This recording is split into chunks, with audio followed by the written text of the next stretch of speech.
One of the key aspects of security in an organization is training. Being able to review what current training you have in play and what you need to do to grow the people that you have on your staff and how you do education and awareness training for the general population. So the purpose of security awareness training is really to enhance security by educating people about what are the threats, what are the risks, what are the vulnerabilities out there. Because you want to educate people on what those are so they don't do stupid things like clicking on phishing emails or visiting websites with malware on it. You want to educate them such that they help improve your own security. If you look at the average education or security awareness of the typical user over the last 10 years, it's gotten significantly better. 10 years ago, you could have asked somebody what a phishing email was, and 60% of the time somebody would go, I have no idea what that is. Now, pretty much everybody knows what a phishing email is. The key is whether they click on it or not, and that's a whole nother story. But education generally is your first line of defense from a security perspective. So from awareness training all the way up through formal training like job training, how do you do your job, up to education, things you went to college for. What you're trying to do is build the skills and knowledge necessary for your staff at all levels across the entire organization to do their jobs effectively and not cause security incidents as a side note there. Your organization probably has internal training requirements. And in fact, there are some requirements that are required by law. You have to be trained and certified to do your job. Pilots, financial traders, there are certain positions where you have to be in regulated sectors where you have to be trained and certified to do your job. There's a nice chart in the NIST Special Pub 800-12 that talks about training and the various levels of awareness versus training versus education. So if you look at the chart here, you'll see that right here in the awareness column, this is typically what I'd call drive-by training. This is very quick, very focused. What you're trying to do is give the recipient of the training what in quotes, a general awareness of what's going on. You're trying to pass information to them such that if you look at the objective there, you're trying to get them to recognize certain situations or recognize whatever it is that you're training them on. Some different methods could be through videos, posters. You might be able to test that they've learned something accordingly by true-false questions, multiple-choice questions.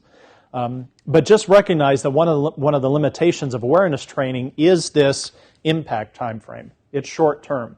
So it's only going to last in somebody's head for a month, 3 months maybe. So you have to do awareness training on a frequent, recurring basis. From the middle column there, training, this is the how.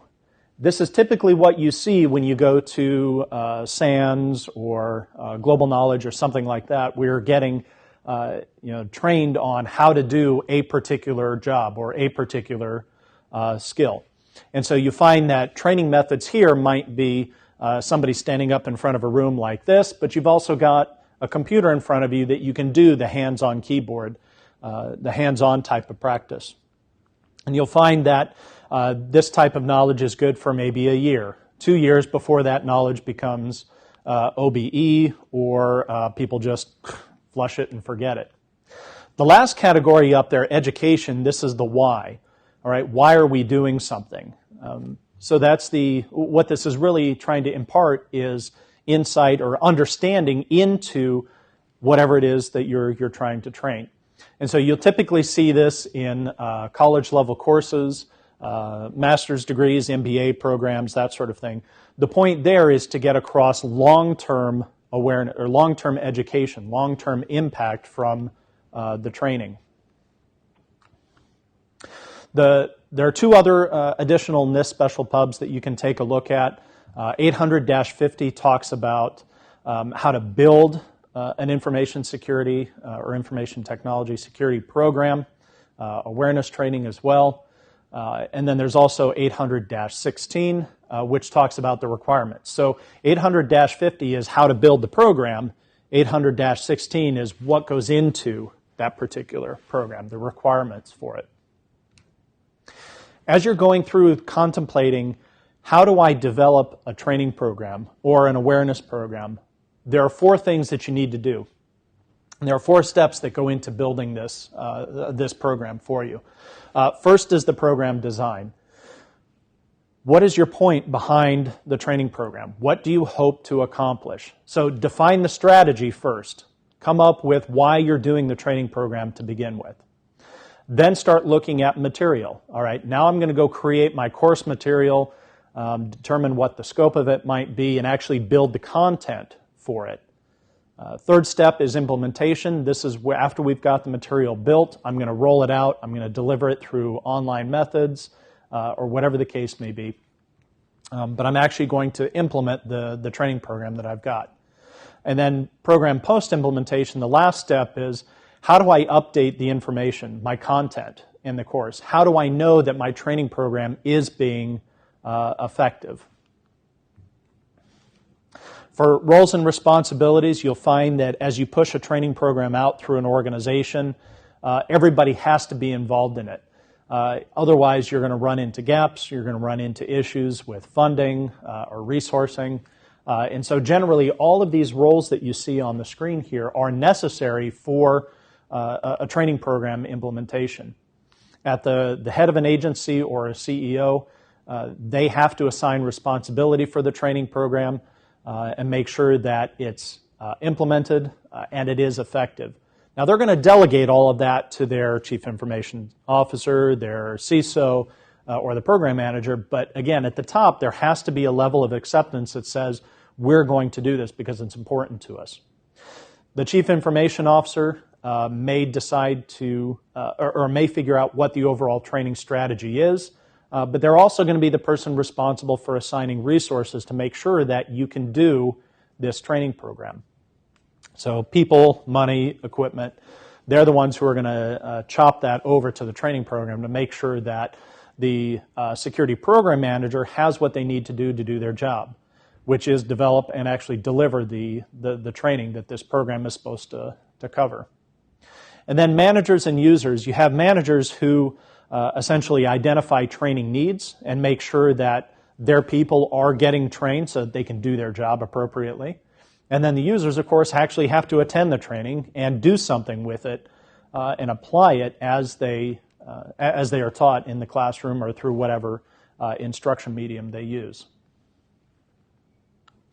There are several different components to a training program. This is kind of an interesting graphic that comes out of 800-50. And it says for each of the levels, there are different categories, different types of people that training is applicable for.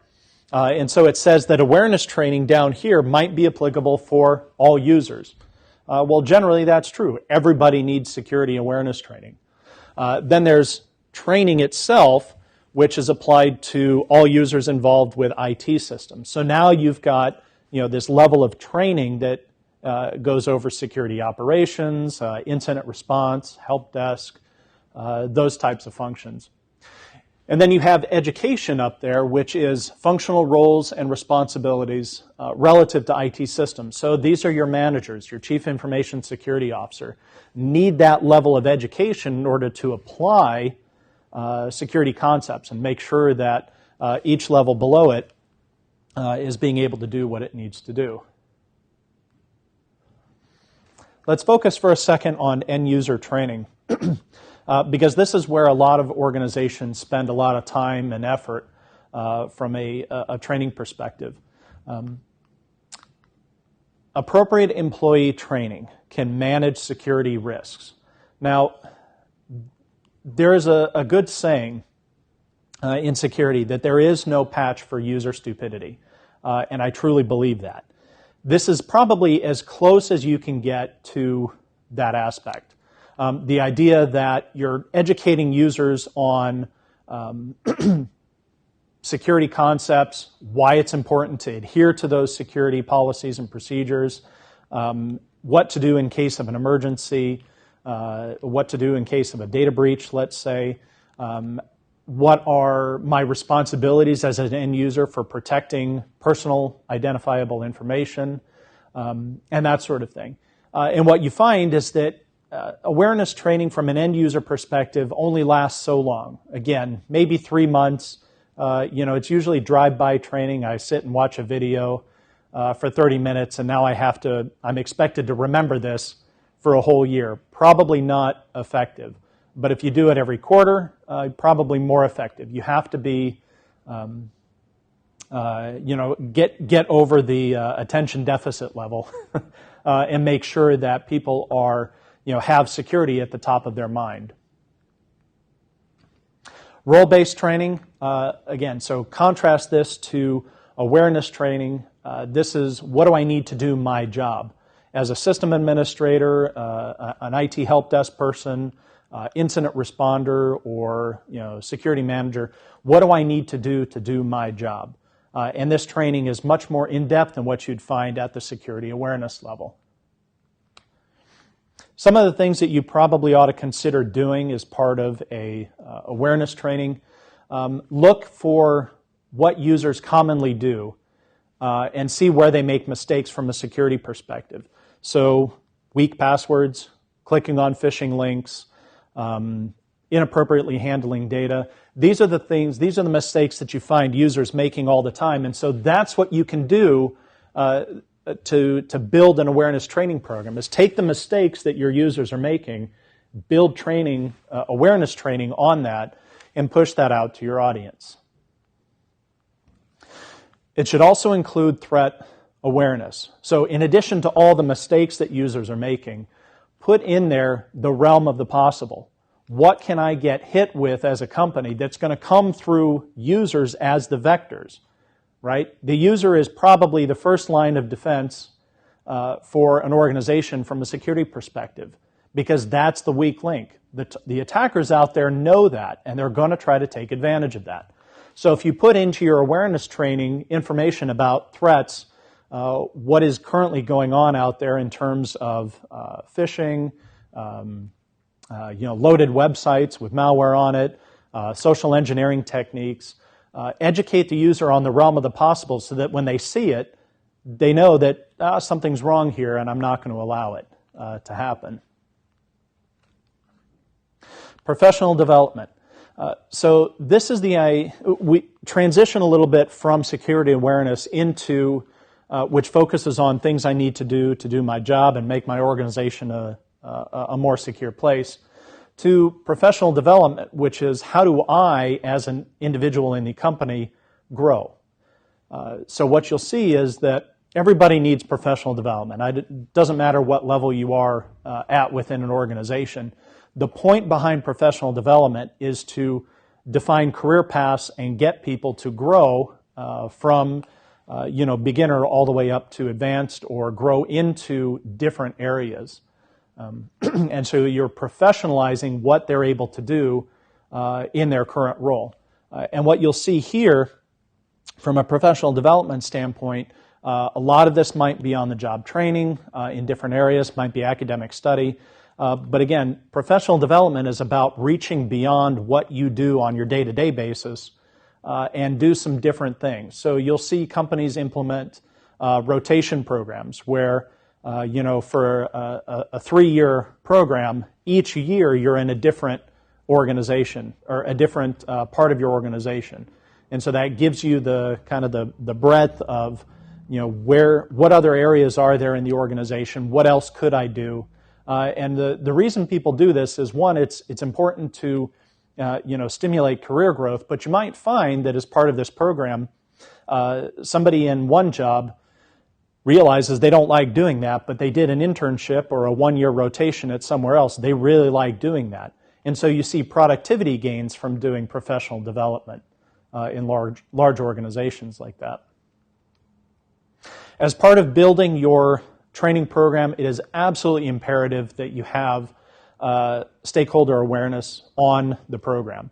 And so what you want to do is go to your executive leadership and say, here's what we need from a training program. Here's what we're going to do. Here are the costs associated with it. Here are the benefits that we expect to see from the training program. And here are the risks associated with having this training program, either time, conflicts, whatever the case may be. But the point here is that as you step into building a training program, you want to be able to get the support of your executive leadership on this, because this is where all your resources are going to come from. Instead of people just blowing off the training and not doing it, when you have executive leadership backing, it gets done. People follow it. It also adds a level of accountability and responsibility from the standpoint that after people take their awareness training, if you have executive buy-in on it, you can hold people accountable to that training and what they're learning. So as you design a program, there are 3 major steps to designing the awareness program. You want to design what the program is going to look like. What's the scope of it? Who are you going to educate? How are you going to educate them? You want to develop the materials. This is the actual content that's going to go into your delivery format, whatever that might be. And then you're going to implement it. You want to make sure that it's culturally in line with your organization and what you do. If nobody learns by sitting in a classroom, don't do training in a classroom. So understand how your people in your organization learn and train appropriately. It has to support the business needs of the organization. You have to get something from it. Security, professional growth, whatever the case may be. Otherwise, ask yourself, why are we doing this training program? For developing the materials themselves, again, go back to the list of threats, security concerns, and ask, what do we want people to be aware of? What do we want to train people on? So from an awareness perspective, what goes into that? From training materials, what kind of skills or skill sets are we trying to teach? What do we want to have people learn in our on-the-job training class or whatever the case may be? But what do you want to have them learn? And build appropriate materials, recognizing that awareness training is different from training. That OJT or that position-specific training. And you don't want to reuse material for awareness training and call it, this is your, take our user awareness training and congratulations, security incident responder guy. Here's our awareness training. This constitutes your on-the-job training or your formal training for your job as an incident responder. Stuff like that doesn't work. You have different content for different audiences and different purposes. Implementing the program, you only want to do this after you've conducted your needs assessment, so you understand what kind of training you need. You've already developed a strategy. How are we going to push this training program out? What do we hope to cover? What do we hope to get about it? You've got some type of training plan that stipulates, that documents all of this. And then you've got your materials already developed. So once you've got all of that together, now you can actually go out and start delivering this type of training.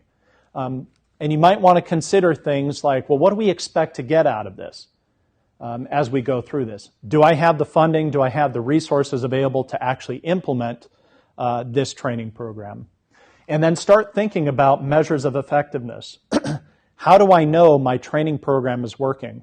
How do I know my security awareness training is working? One of the key areas of training is really understanding how effective it is. Is